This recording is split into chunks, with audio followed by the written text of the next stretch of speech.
માનની નાણામંત્રી, નાયબ મુખ્યમંત્રી હર્ષભાઈ, કનુભાઈ અને ખાસ કરીને જેના વડપણ નીચે સરકાર ચાલે છે એવા મુખ્યમંત્રીને ડિટેલ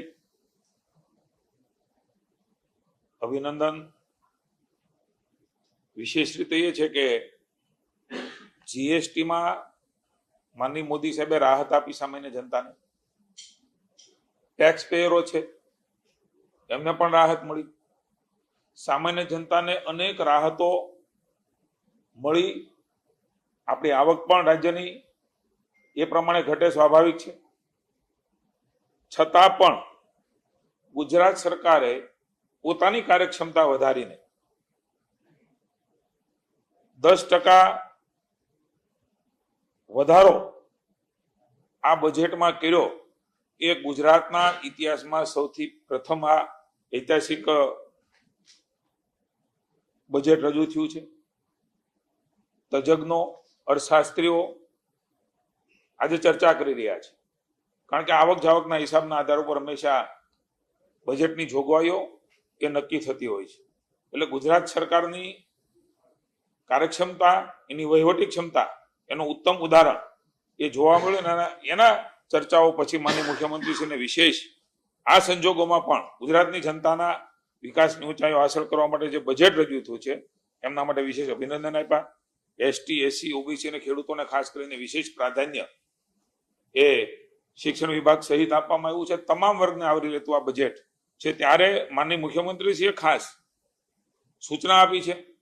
ભારત સરકાર અને ગુજરાત સરકાર એમની યોજનાઓ, એમની બજેટની જોગવાઈઓ, ગુજરાત સરકારની બજેટની જોગવાઈઓ તુલના કરીને સમીક્ષા એ ચીફ સેક્રેટરી કરે અને જ્યાં જરૂર જણાય ત્યાં મુખ્યમંત્રી પણ એ સમીક્ષા બેઠક આવનારા સમયમાં જરૂર જણાશે તો એ પણ સમીક્ષા બેઠક તુલના કરીને કરશે, જેના આધાર ઉપર આપણે સામાન્ય જનતાને વધારે લાભ અપાવી શકીએ. એક નવી બાબત એમાંની મુખ્યમંત્રીશ્રીએ મૂકી છે.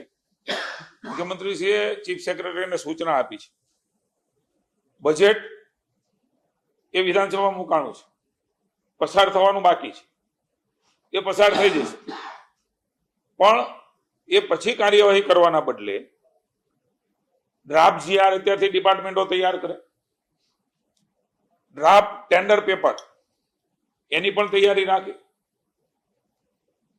વહીવટી મંજૂરીઓની જે પ્રક્રિયા હોય છે એની પણ દરેક ડિપાર્ટમેન્ટ અત્યારથી તૈયારી કરે, જેનાથી બજેટ મંજૂર થઈએ તુરત જ સામાન્ય જનતાને એનો લાભ આપી શકાય.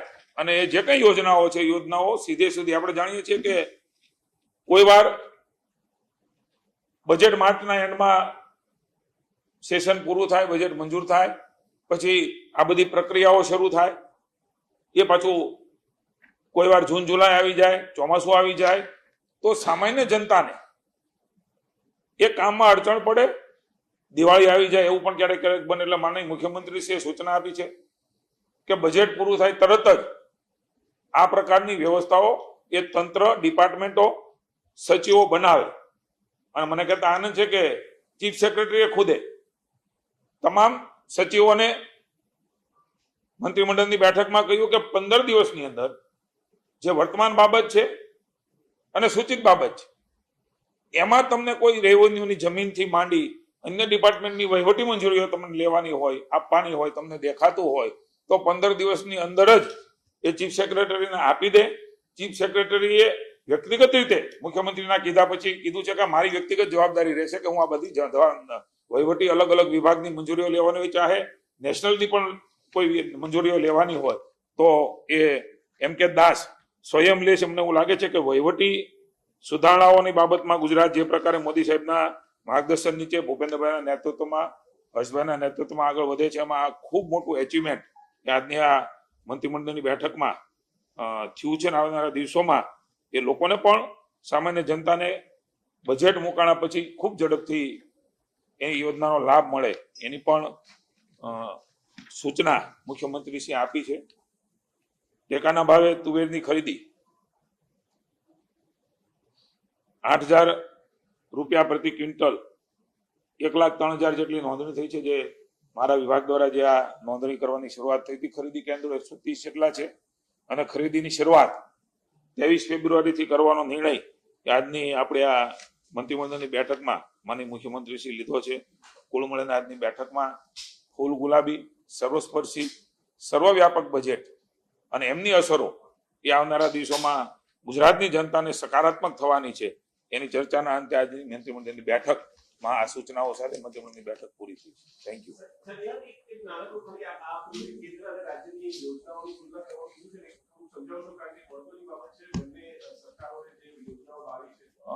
ભારત સરકારની જે યોજના છે એમની સમીક્ષા થાય. રાજ્ય સરકાર પણ નાની મોટી યોજનાઓ એ કરતી હોય છે, એની સમીક્ષા થાય, એની તુલના થાય.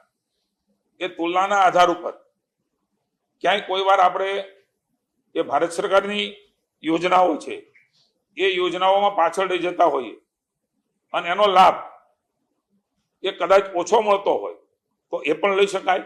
હાલાકી રાજ્યનું વહીવટી તંત્ર એ ભારત સરકારની તમામ યોજનાઓ એ બરાબર રીતે સ્વીકારીને ગુજરાતની જનતાને લાભ અપાવી રહી છે. પણ વહીવટી પ્રક્રિયાનો ભાગ છે કે સમીક્ષા કરીને હજી પણ કઈ નાની મોટી બાબતો રહી જતી હોય તો એ બંને બાબતો અલગથી પણ કેન્દ્રની યોજનાઓ, રાજ્યની યોજનાઓ, એમની તુલનાઓ કરીને જે જરૂરિયાતો અને જે વ્યવસ્થાઓ છે એ બનાવીને વહીવટી તંત્રમાં એ કરી રહ્યા છે. પણ ક્યારેક કંઈક નાની મોટી કોઈ ક્ષતિ ન રહે એમના માટે સૂચના આપી છે. Thank you. Thank you.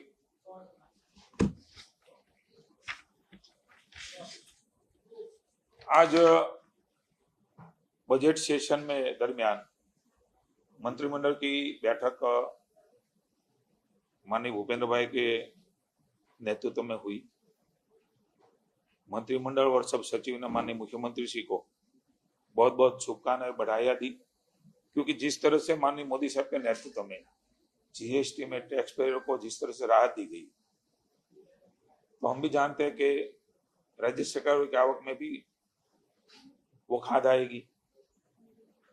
Gujarat government ने माननीय मुख्यमंत्री भूपेंद्र भाई के और हर्ष भाई के नेतृत्व में अपनी कार्यक्षमता बढ़ाते हुए ये बजट, ये गुजरात में ऐसा प्रथम बजट है कि 10% बढ़ोतरी की है. कोई भी तज्ञ, कोई भी अर्थशास्त्री आज उसकी चर्चा करे कि फिर भी 10% बढ़ोतरी, ऐसी स्थिति में भी ये गुजरात में सर्वप्रथम है. इसलिए माननीय मुख्यमंत्री को विशेष तरह से शुभकामनाएं दी गई. एसटी, एससी, ओबीसी, विद्यार्थी, इसको विशेष प्राधान्य इसमें दिया गया. हालांकि आपको भी पता चलेगा आने वाले समय में हर डिपार्टमेंट नई नई योजना क्या है, जो योजना थी उसमें क्या बढ़ोतरी की है, इसका फायदा क्या रहेगा, वो भी आपको हम आने वाले समय में देने वाले हर डिपार्टमेंट में डिटेलिंग करके जनता को भी आपके माध्यम से पहुंचे और आपको भी पता चले, सामान्य जनता को चले कि किस तरह से डिपार्टमेंट ने कई कई योजना ये बजट में ली है. तो इस तरह से विशेष अभिनंदन. खास करके भारत सरकार की योजना उसकी तुलना करे, गुजरात सरकार की तुलना करे, उसमें जो थोड़ा गैप रहता है उसमें क्या कर सकते हैं, भारत सरकार की योजना का लाभ ज्यादा से ज्यादा कैसे ले सकते. हालांकि राज्य सरकार ले रही है, फिर भी कोई क्षति नहीं, इसलिए तुलना करके सीएस को बोला गया है कि वो अपना काम करे. आज हमारी बैठक में पब्लिक सर्विसेज के लिए बहुत रेवेन्यू की जमीन, चाहे ऊर्जा विभाग हो, चाहे अन्य विभाग हो, चाहे आरोग्य की बाबत हो, उसको दी गई. आपकी डिटेल आपको दी जाएगी. माननीय मुख्यमंत्री ने खास करके बजट के लिए सभी सचिवों को तैयारी रखने के लिए सूचना दी है.